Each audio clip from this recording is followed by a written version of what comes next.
Man, that's horrible. Whenever I'm on social media or on YouTube, I just don't feel like a man. And this is because according to social media, being a man, it's being this. Having muscles, sports cars, being loud, arrogant, dominating, and treating women as objects. Mr. Treehorn treats objects like women, man. And there are many other examples. In any films we watch, any advert we look at, or just people who get promoted in the workplace. Men and women are depicted in binary and stereotypical ways. Hello and welcome. I'm William and this is Q, a series for understanding social challenges. And today we will analyze the concepts of hypermasculinity and gender normativity. So how come the modern ideal of the Muslim man has become so distant from the prophetic ideal? We look at the Prophet, peace be upon him, as an example of ideal manhood. He had no problem as a man engaging in tasks that other men would see as feminine, such as sewing his own clothes and taking his own share in domestic duties. I would suggest that it is something to do with the predominance of patriarchal values coming to the fore. Men are expected to domineer over women. And I think, unfortunately, those characteristics, which the Prophet tried so hard to challenge by his own example of embracing both masculine and feminine qualities, have become quite forgotten. So, what is gender normativity? When we're talking about gender normativity, we're talking about a term that was coined by Judith Butler in 1990 in a book that she wrote, which is famously known as Gender Trouble. And in that book, in terms of gender normativity, what she does is problematize the notion of masculine and feminine. So she problematizes why we have two genders and why there are particular forms of behavior that are associated with those two genders. So when we're talking about hypermasculinity, for instance, we're talking about very exaggerated male characteristics. So if you wanted to do a caricature of men, you would be able to identify the fact that a man is very dominant, that he's loud, that he won't do any sort of domestic work, that he expects to be the breadwinner. The feminine sort of hyper-feminine ideals would be that she's the homemaker, that she's the mother, that she's gentle, that she's fragile and wears pink, for instance. Amalia Ullmann's artistic project Excellences and Perfections shows us that people are more likely to prefer stereotypical behaviors. In 2014, she created different fake Instagram characters after studying Instagram celebrities. Unsurprisingly, she got almost 100,000 followers in 5 months, who got fooled by the performance. It's posted online, even though it's meant to be genuine and spontaneous and all of that, it's actually very constructed. And these people who are called influencers, which are like Instagram models. I always thought it was like a very interesting exploitative system because it's not that real. The problem is that conforming to social expectations doesn't go without risk or damage. We see a lot of body shaming going on social media. We see that happening at a very young age, which is very disturbing. From school children onwards, we see a lot of bullying, online bullying about image. It's all linked to these notions of what a woman should look like and what a man should look like and how they should behave.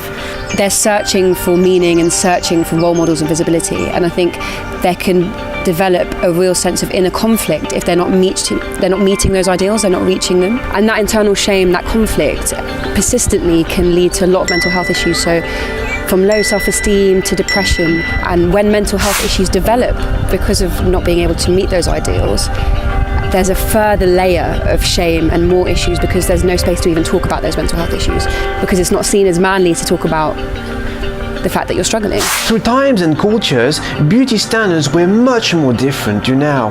But we are now in times where beauty around the globe has been uniform to Western beauty standards. Having a fair skin, being slim or athletic, having straight hair. It is something colonial.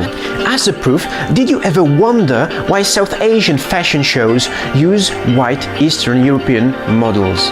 The other consequences we can observe in the modern world, and especially amongst diasporic communities, is how difficult it has become to find a partner and sustain a long-term relationship. These expectations around gender norms feed into people's expectations of what they are looking for in potential partners, for instance. What I see are lots of men and women posting images of themselves that have been very heavily enhanced and are not realistic images of themselves. And for one, that speaks about an individual's negative self-esteem. And two, it speaks about what they expect other people to see of them. And three, it creates a situation of disappointment when that meeting actually happens. And I think as Muslims, who are supposed to be looking at other characteristics, what has happened somewhere along the line is that personal characteristics have become secondary to physical characteristics.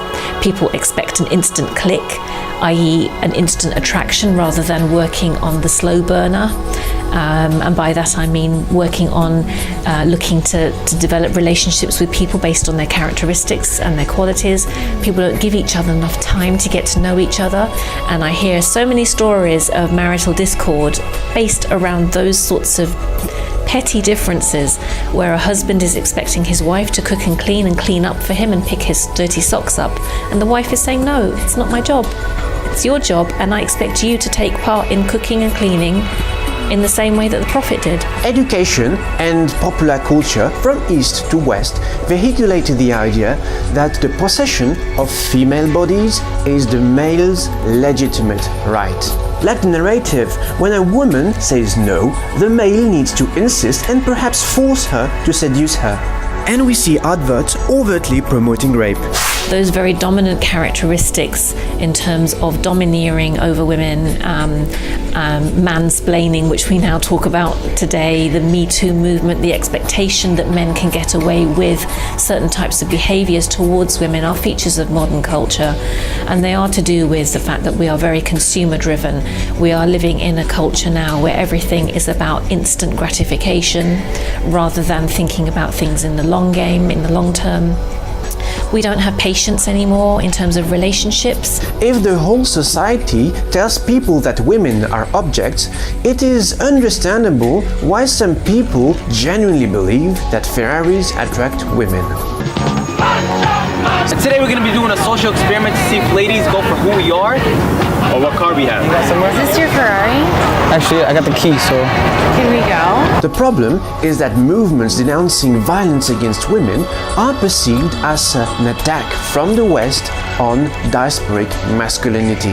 As a reaction, the internet saw the emergence of narratives sharing anti-feminist, anti-Black Lives Matter and pro-Trump views, the Muslim manosphere. As long as you feed us, you frack us, and you shut the frack up, we're okay. Men age like wine.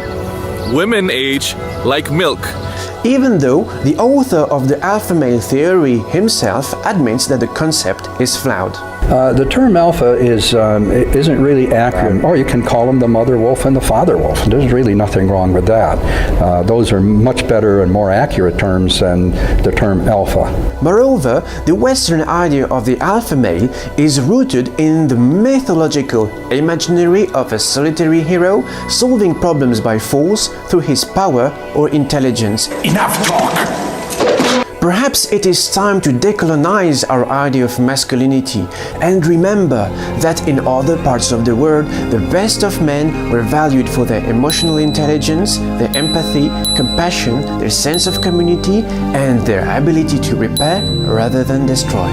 Fortunately, and this is the object of my research, there are many groups fighting for a more inclusive society and which pave the way to healing, growth, and self-determination. I think one of the things that we seem to forget, again, is just that it is okay to be masculine and also embody some feminine characteristics and qualities. I knew there was something fishy. We never got the cause of death. She's been murdered. And you think I did it. But that's something that is seen as a weakness now in many men. There is a slow shift towards that, and I think that social media and those kind of platforms can help with that, because there's more visibility around difference, and there can be more room for maybe a more feminine male, or however you want to put that kind of on the spectrum of gender. सब race में लग गए. आप लोगों की knowledge बढ़ेगी? नहीं, सिर्फ प्रेशर बढ़ेगा. Can we think of another ideal of masculinity which is not defined by wealth, power, or ego? Can we just open our scriptures and read stories about men caring for their community or the most vulnerable? Can we just have men instead of males? Well, I leave these questions open.